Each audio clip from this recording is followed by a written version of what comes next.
Director of Soldiers Memorial for the Missouri Historical Society, I welcome you here to Soldiers Memorial. It is our somber honor to host this 30-year commemoration of the Srebrenica genocide.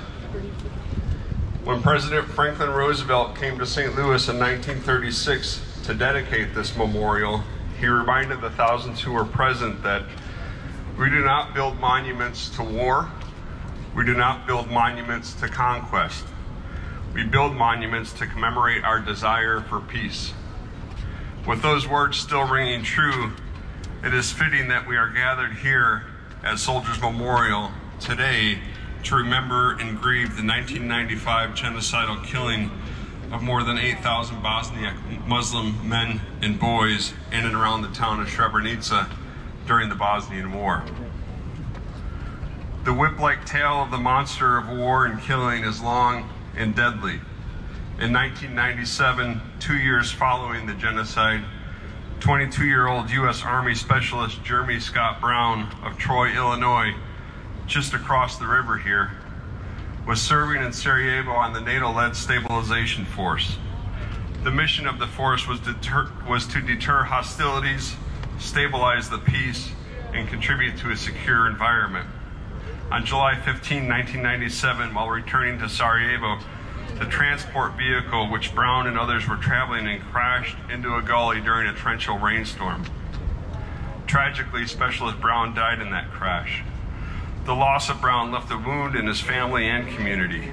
One community member recalled, "Everyone in the town knew Jeremy. He was friends with so many people." And another shared that he would make you laugh until you just couldn't laugh anymore. The deadly whip-like tale of war and killing took Jeremy Brown from us. He is memorialized here at Soldiers Memorial on the memorial behind you and to your left. While we are gathered here to commemorate those we lost in the genocide, it is fitting to remember that such atrocities reverberate throughout communities across the globe. Welcome to Soldiers Memorial. No place is more fitting to gather, remember those we have lost, and renew our dedication to peace. Thank you.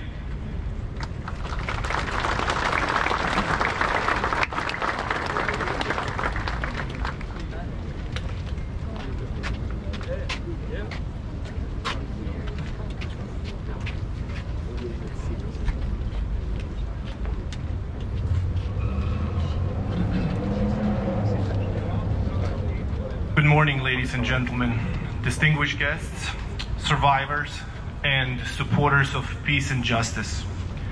My name is Nedim Ramić, and on behalf of the Srebrenica Remembrance Coalition and our partner organizations, I welcome you to this sacred gathering here in downtown St. Louis.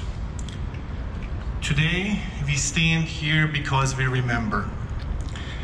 We remember not to reopen wounds, but to ensure they're never inflicted again. It was 30 years ago in July of 1995 that the world witnessed the darkest chapter of the aggression on Bosnia, the genocide in Srebrenica. More than 8,000 Bosniak men and boys were taken, many hunted down in forests, executed in warehouses, and buried in mass graves, some still not found. Their only crime, being Muslim. This wasn't a Civil War casualty. This was genocide, recognized by international courts, documented by the survivors, and carved into the soul of our community and the world. Today, we are not just remembering, we are resisting. Resisting denial, resisting silence, resisting the slow erosion of truth that happens when the world moves on and forgets. Denial is the final stage of genocide, and silence is its accomplice. Our program this morning is a tribute not just to the memory of the victims, but to the resilience of the survivors. and to the next generation who must carry forward the torch of remembrance. You will hear powerful testimonies, witness historical truths, and feel the unbreakable human spirit in every word shared today. This is not a passive commemoration, it's a call to conscience. Srebrenica is not just a place on the map, it is a warning to the world. I ask you to reflect not only on what happened in Srebrenica, but what it means for us now, in St. Louis, in America, and across the world.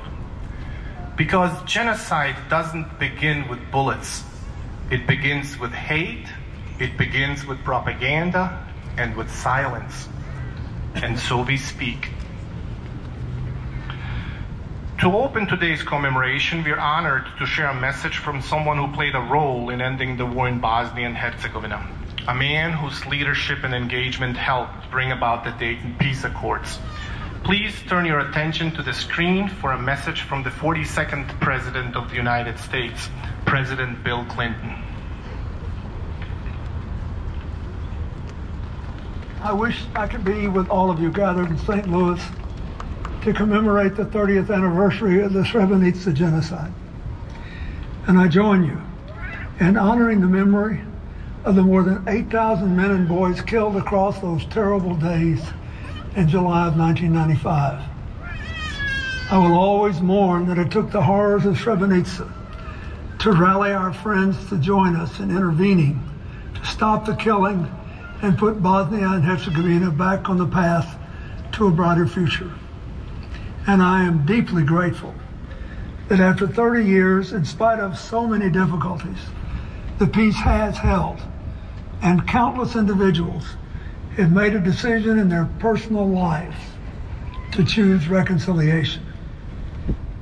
We know that much more remains to be done in order to build a society that is truly whole.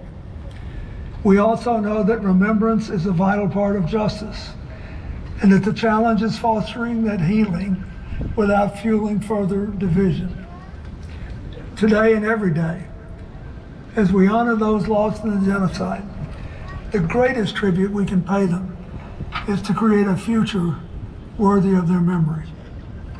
Let us redeem the years they cannot have by building a world where all children are safe, loved, and have the chance to pursue their dreams, where cooperation triumphs over conflict, and where people of all backgrounds can live together as true partners. I still believe that future is possible, and will always stand with the people of Bosnia and Herzegovina as we work together to make it a reality. I'm grateful to know that all of you will too. So thank you, and all my best wishes for a meaningful commemoration. And then Arthur will be sitting at the end. So when I walk in tomorrow, everyone is going to be here pretty Everybody much? will be here. Yes. Defense? The defense will be here, and Mladic will already be in the courtroom. Okay. And he does have the 2 security guys on each side of it. I mean, the big thing to remember when you come in is a deep breath. Yes. I'm a little bit nervous. Brings the memories back. The first witness that's testifying is an extraordinary young man who was 14 at the time, Elvin Passage, and it's a crime that occurred in 1992, and it mirrors the crime committed in Srebrenica in 1995. And we've decided to call him first because it really demonstrates the way Mladic approached war and his willingness to commit terrible crimes. That's the public gallery behind He will just tell in his own words what happened to him and his family. And my wife is going to be somewhere in the back room? Yes. Okay. Yes. Yeah, she'll be back right behind you. Okay.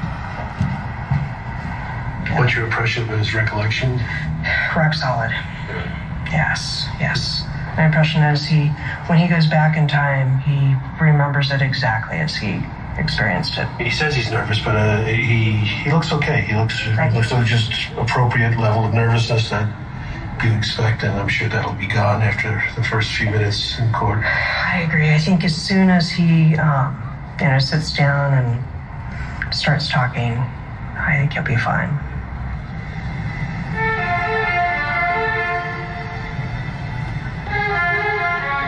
Ratko Mladic is facing 11 charges, including 2 counts of genocide, considered the most serious crime under international law. Peter, will we go? The prosecution must prove his intent to destroy in whole or in part the non-Serb population in Bosnia. The defense insists he's innocent and never participated in or ordered any crimes. This is case IT-0992T, the prosecutor versus Ratko Mladic. Thank you, Madam Magistrate. Mr. Group, is the prosecution ready to make its opening statement? It is, Your Honor. Then you may proceed.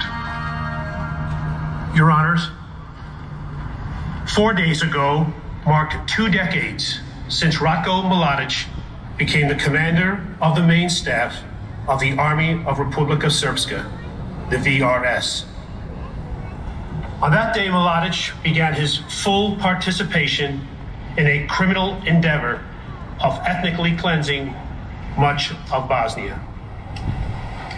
The world watched in disbelief that in neighborhoods and villages within Europe, civilians were targeted for no other reason than they were an ethnicity other than Serb.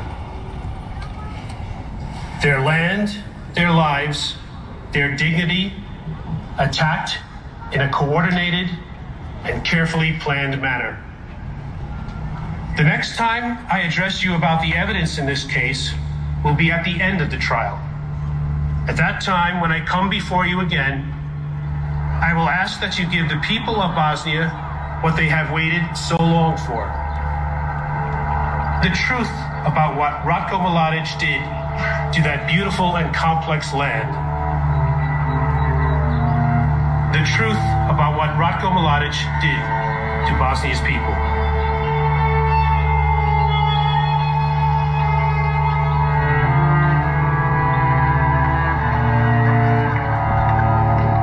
Is the prosecution ready to call its first witness? Your Honor, the prosecution is ready to call its first witness, Mr. Elvin Passage. I solemnly declare that I will speak the truth, the whole truth, and nothing but the truth. Yeah. Thank you, Mr. Passage. Please be seated. You will now first be examined by Ms. Bible, who's counsel for the prosecution. Thank you, Mr. President, Your Honors. Good afternoon, Mr. Passage. Could you tell us the size and ethnicity of your village? My village, Hrvatini, was 100% Muslim and approximately 100 houses. I'm drawing your attention to May of 1992. Was there a religious occasion celebrated in your village? Yes, we were celebrating our holiday Bairam. The first day we went to the mosque. I was excited as being a little boy. On our second day, we were attacked. The bombs and the shells started landing in our village.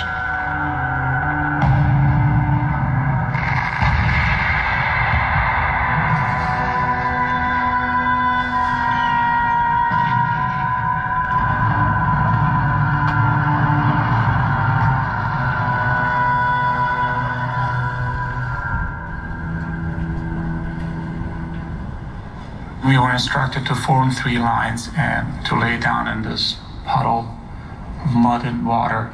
I was laying down next, my dad was on my left-hand side and my uncle was on my right-hand side. And as I was laying down, they ordered us to, all the women and children, to get up. And at first I didn't want to get up because I was afraid to separate from my dad. And he told me to get up. I told him, no, I don't want to go without you.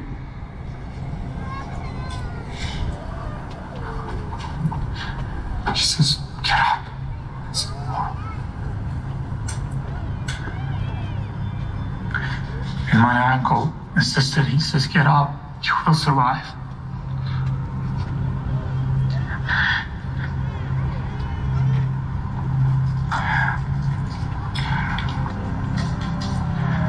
Since I'm reliving and going back to this, I had a dream about my dad last night.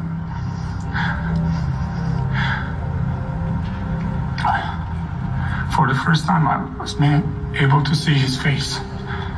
I'm glad, because most of the dreams, nightmares that I have from a personal experience, I was always trying to reach him. I saw his face last night. I miss my dad. Let me find my dad. Please. I'd like to find my dad.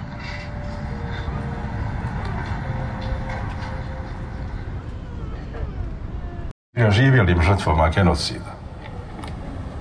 Ponosni smo na sve vas koji živite i radite u Sjevernoj Americi. Vi ste najbolji ambasadori istine o onome što se dešavalo i dešava u Bosni i Hercegovini. Zahvalni smo vlastima Sjedinjenih Američkih Država na podršci rezoluciji Generalne skupštine Ujedinjenih naroda kojom se ustanovljava Međunarodni dan refleksije i komemoracije genocida u Srebrenici 1995. godine. Na nama je sada da učinimo sve kako ova rezolucija ne bi bila samo još jedna neispunjena rezolucija UN-a koja bi ponovo iznevjerila Srebrenicu.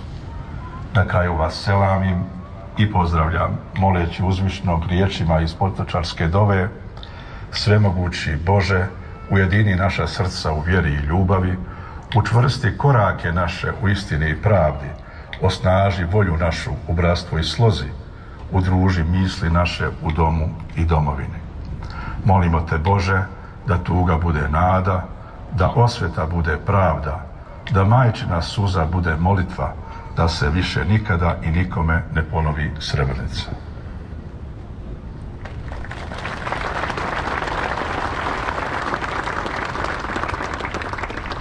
Has caused suffering. We remember the mothers, wives, and daughters who still carry pain in their hearts. We remember the fathers, brothers, sons, and friends who never returned.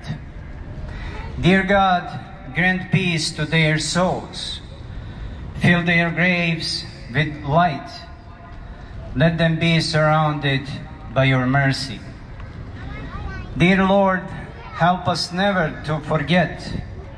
Let remembrance be more than just words. Let it lead us to kindness, courage, and truth. Dear God, help us stand for justice, not only for ourselves, but for every person who is wronged. Help us speak the truth, even when it is difficult. Give us the strength to reject hate and to respond with dignity and peace. Dear God, let us never ignore or forget the suffering of others. Don't let time make us forget. Make us people who remember with purpose, who feel with sincerity, and who act with responsibility. Let our remembrance unite us and not divide us. Let it bring healing, not revenge. Let it open our hearts to others so that we never allow such tragedies to happen again. Dear God, bless those who educate, who remind, who speak, who carry the truth forward. Dear God, bring peace to the hearts of those still grieving. Bring justice to those still waiting.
Health insurance coverage, Bill. You don't want to be hurt, right?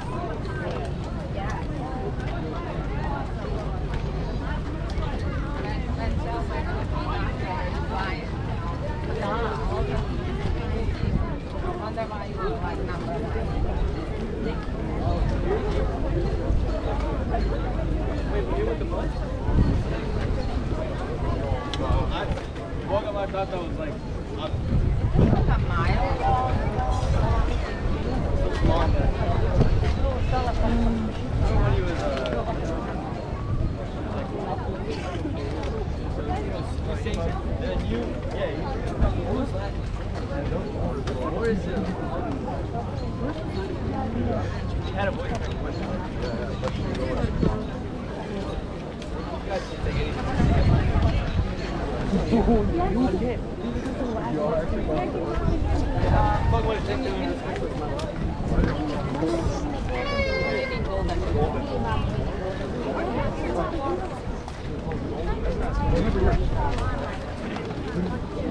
I can't take it seriously. You post it Instagram, allow next